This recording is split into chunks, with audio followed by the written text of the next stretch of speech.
Tips para hindi mabuntis at hindi makabuntis ng hindi planado. Today, let's talk about family planning. Ano nga ba ang family planning?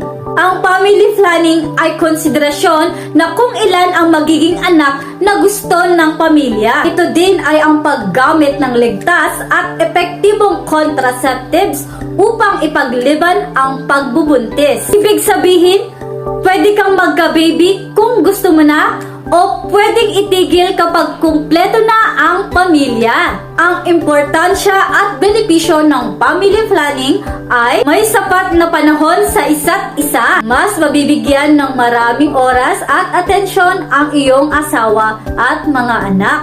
Para maalagaan ng maayos ang mga anak at para matugunan ang pangangailangan pang-kalusugan, pang-edukasyon, pagkain, at iba pa. Narito ang mga iba't ibang modern family planning method. Una, condom. Ito yung sinusuot ng mga lalaki sa kanilang ari bago ang penetration. Pinipigilan nito ang pagpasok ng sperm sa puwerta ng babae. Pangalawa, pills o oral contraceptive pills. Ito ay 99% ang effectivity. Iniinom ng babae araw-araw sa parehong oras. Pangatlo, injectables.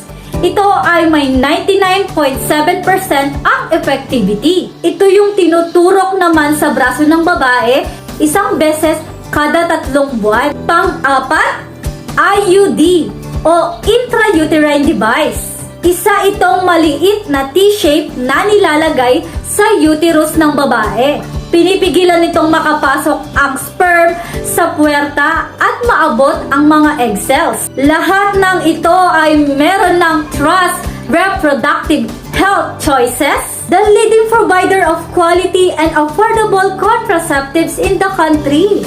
Kaya huwag mahiyang bumisita sa iyong doktor to discuss contraceptive option. For more family planning and reproductive health tips, Follow Trust RH Choices here on TikTok.